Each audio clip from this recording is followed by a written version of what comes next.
Hello student, today we start examples of inverse Laplace transforms. Inverse Laplace transforms को हम कैसे use करेंगे, ये देखो.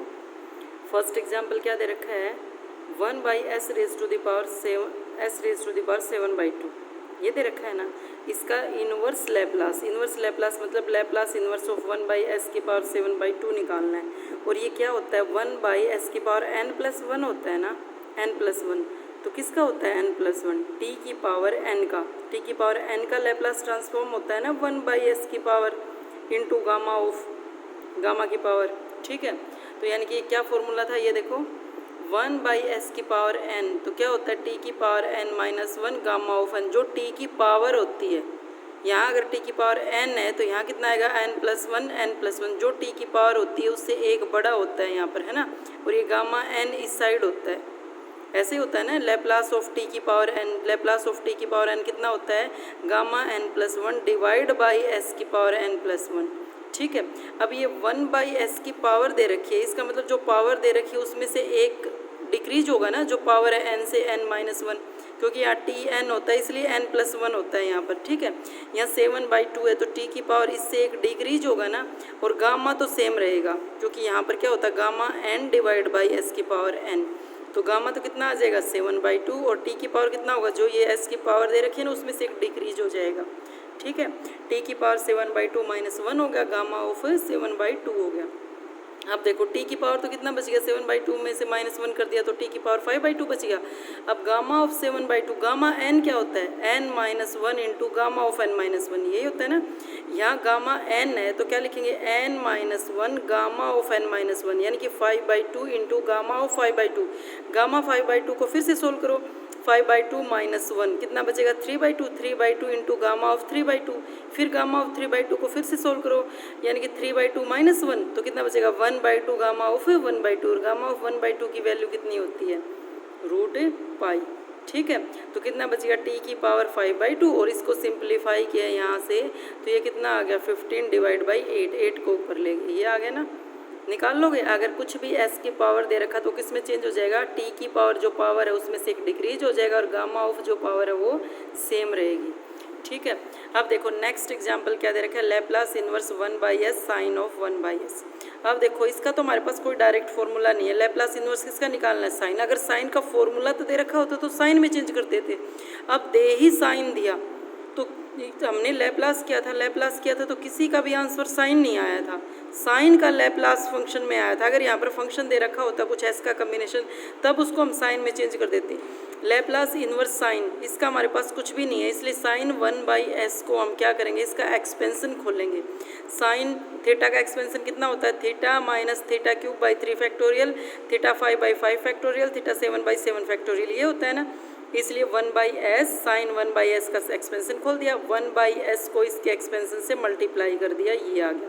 अब इसका तो हम लैप्लास इनवर्स निकाल सकते हो ना, अभी बताया था. 1/s की पावर दे रखी तो t की पावर कितनी हो जाएगी, जो पावर है 2 में से एक डिक्रीज हो जाएगा 1, और यहाँ पर कितना हो जाएगा, गामा ऑफ 2. और गामा ऑफ 2 कितना होता है, 2 - 1 इंटू गामा ऑफ 1, यानी कि 1 इंटू गामा ऑफ 1, और 1 कितना होता है 1 फैक्टोरियल. ठीक है, अब देखो 1/3 फैक्टोरियल तो बाहर है ही, 1/s4 कितना हो जाएगा, t की पावर 4 - 1 3 हो जाएगा, और गामा ऑफ कितना हो जाएगा 4, गामा 4 क्या होता है 3 फैक्टोरियल होता है. ऐसे ही यहाँ पर कितना हो जाएगा, t की पावर 5, और गामा ऑफ 6 क्या होता है 5 फैक्टोरियल होता है. ठीक है, गामा n = n-1 फैक्टोरियल होता है, इसको सिंप्लीफाई करके लिख दिया. ठीक है, अब देखो find the Laplace inverse transforms of 2s - 5 divide by 4s² + 25 + 4s - 18 9 - s². इसका लैप्लास इनवर्स निकालना है, ये देखो इनवर्स लैप्लास ट्रांसफॉर्म निकालना है. ये दे रखा है ना 2s - 5 4s² + 25. देखो फिर यहाँ पर क्या होना चाहिए था, अकेला s² होना चाहिए था, है ना. जब हम लैप्लास ट्रांसफॉर्म निकालते हैं तो यहाँ पर अकेला s² होना चाहिए था, और यहाँ पर अकेला s², इसका मतलब 4 को कॉमन लेंगे, 4 को कॉमन ले लो. ये देखो पहले तो लैप्लास इनवर्स अलग अलग कर दो दोनों का, एक बार इसका लैप्लास इनवर्स एक बार इसका लैप्लास. इसका अलग करने के बाद यहाँ पर 4 को कॉमन ले लिया 1/4 आ जाएगा ना यहाँ पर 1/4, तो यहाँ कितना बच गया s² + 25/4, यही बच गया. अब देखो यहाँ से तो यहाँ पर क्या है, एक बार तो एस का फंक्शन है तो इसको एक बार एस के फंक्शन के साथ डिवाइड कर लो, एक बार -5 यानी कि इन दोनों को अलग अलग कर दो।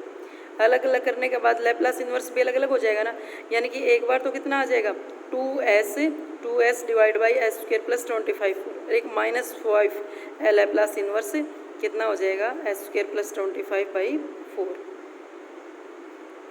देखो फिर 1/4 इसको अलग कर दिया, यहाँ पर अलग कर लिया ना, ये 2 कांस्टेंट था, s बच गया अंदर, Laplace inverse S square plus 25/4 -5 Laplace inverse, यहाँ पर 5 है तो ये s नहीं आएगा भाई, यहाँ पर 1 आएगा, s तो था ही नहीं, 5 इंटू एस नहीं था ना, तो अकेला 5 था तो 5 कांस्टेंट अब बाहर ले लिया, Laplace inverse 1 divide by S square plus 25/4 minus कितना हो जाएगा, 4 कांस्टेंट है यहाँ पर, बाहर ले लिया, लैप्लास इन्वर्स कितना आएगा एस स्क्र -9 का आ जाएगा, -18 कांस्टेंट है, बाहर ले लिया, लैप्लास इन्वर्स 1/s स्क्र -9 हो गया। अब देखो जो न्यूमरेटर में s है वो तो कोस में चेंज हो जाएगा, जहाँ कुछ भी नहीं है वो साइन में चेंज हो जाएगा, यहाँ पर s है ये भी कोस में चेंज हो जाएगा, और यहाँ पर s का फंक्शन नहीं है तो ये साइन में चेंज हो जाएगा। तो ये कितना आएगा बताओ, लैप्लास इन्वर्स किसका होता है, 2 तो बाहर रहेगा ही, लैप्लास इन्वर्स किसका होगा एस स्क्र प्लस ए स्क्र है ना, ए स्क्र मतलब 5/2 का स्क्र है,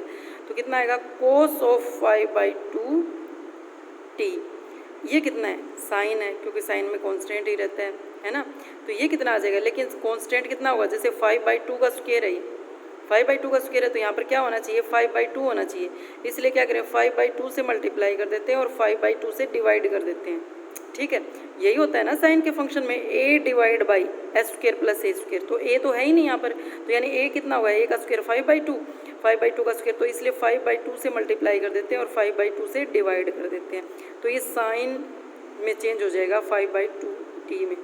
ये क्या है फिर, देखो यहाँ पर माइनस है तो ये किस में आएगा कोस हाइपरबोलिक में, और कोस हाइपरबोलिक कितना आएगा, किसका स्क्वायर है 3 का 3t, ठीक है, ये कितना आएगा, यहाँ पर भी क्या होना चाहिए था कांस्टेंट ऊपर होना चाहिए था ना, इसलिए 3 से मल्टीप्लाई 3 से डिवाइड, 3 से मल्टीप्लाई क्यों किया, क्योंकि एस स्क्वायर -3 का स्क्वायर है, इसलिए 3 से मल्टीप्लाई 3 से डिवाइड, तो ये कितना होगा साइन हाइपरबोलिक, क्योंकि कांस्टेंट है ना ऊपर, साइन हाइपरबोलिक 3t, ठीक है।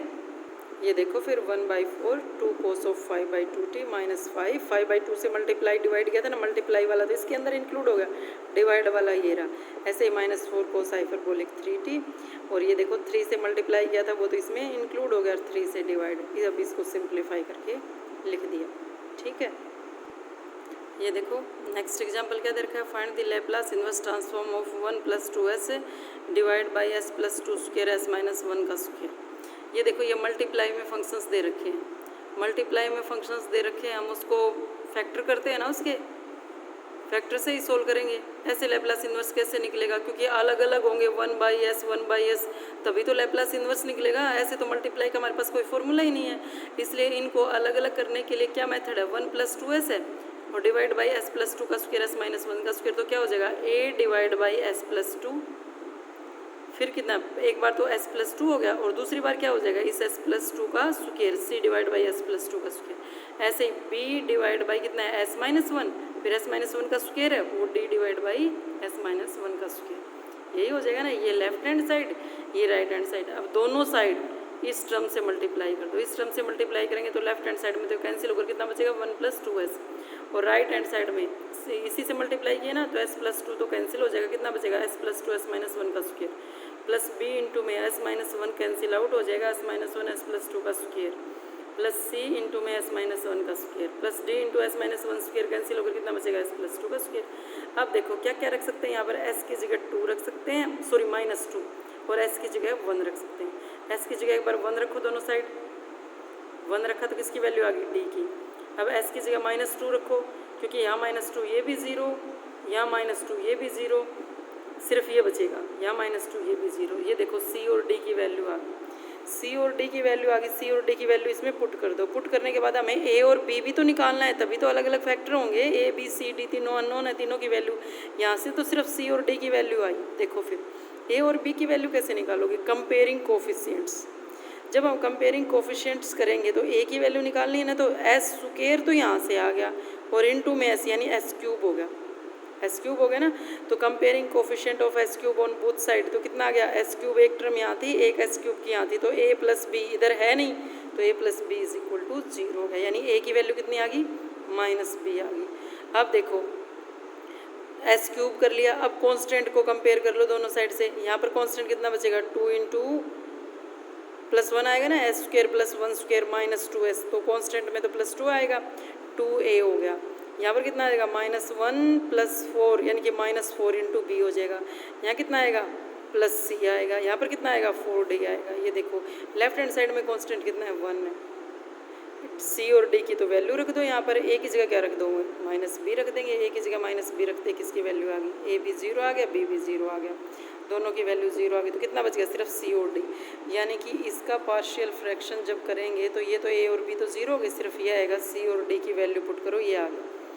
ये दोनों अब इक्वल है, तो यानी कि इसकी जगह हम ये लिख सकते हैं ना।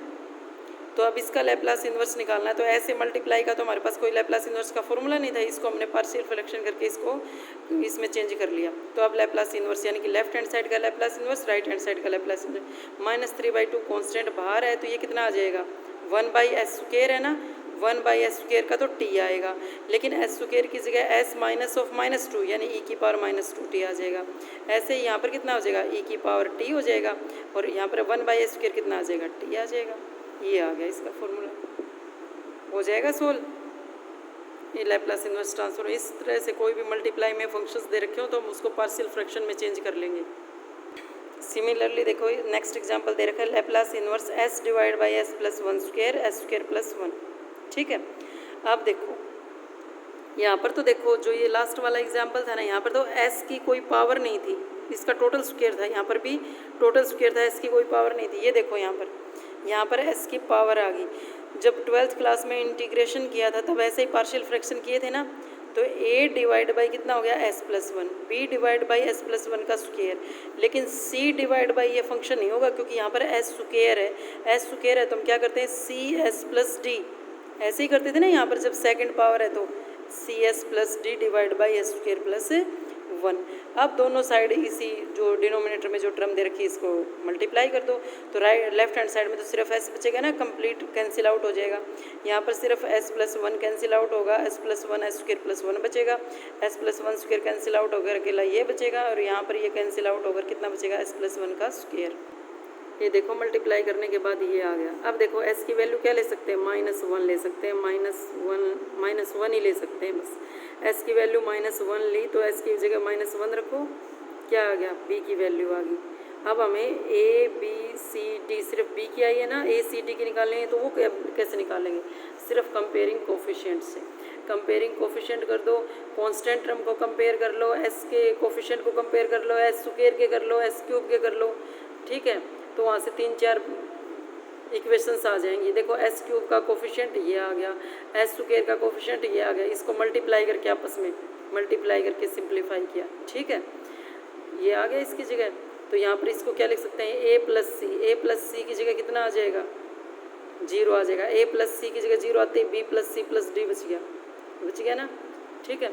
अब देखो b की वैल्यू क्या रख देंगे, -1/2 रख देंगे इन इक्वेशंस में, तो ये क्या आ जाएगा, ये s क्यूब का कोफिशिएंट, ये s स्क्वायर का कोफिशिएंट, और ये कांस्टेंट टर्म का कोफिशिएंट, 3 इक्वेशंस आ गई, ठीक है। b की वैल्यू हमारे पास है ही, फिर a c और d, 3 इक्वेशन और 3 वेरिएबल हो जाएंगे ना सोल्व। b की वैल्यू रखते ही 3 इक्वेशन 3 वेरिएबल, ये सोल्व हो गया। यहाँ से c की वैल्यू कितनी आ गई, 0, a plus D 1/2, a plus D की जगह रखो 1/2, 2c इज इक्वल टू 0, तो c की वैल्यू 0, c की वैल्यू 0 रखते ही a की वैल्यू क्या हो जाएगी, 0, a की वैल्यू 0, c की वैल्यू 0 और b की वैल्यू हमें पता है, तो d की वैल्यू कितनी आ जाएगी, 1/2, ठीक है। जो 0 आई है वो 0 रख दो, और जो b और d की वैल्यू आई है वो b और d की रख दो, ये आ गया। अब इसका तो कर लेंगे हम लैप्लास इन्वर्स, इसका लैप्लास इन्वर्स कितना हो जाएगा, s divide by s plus 1 square, s square plus 1 is equal to -1/2 को ये कॉन्स्टेंट है, लैप्लास इन्वर्स 1 देखो 1/s प्लस 1, s प्लस 1 के नाम का e ऑफ -t, और 1/s स्क्वायर के नाम का t, और ये किस में चेंज हो गया, साइन इन्वर्स में, सॉरी साइन में, साइन का ही होता है ना, constant divide by s square plus a square यहाँ a स्क्वायर यहाँ, तो साइन ऑफ t आ जाएगा, ठीक है। आज के लिए इतने examples, next examples next lecture में करेंगे। Thank you.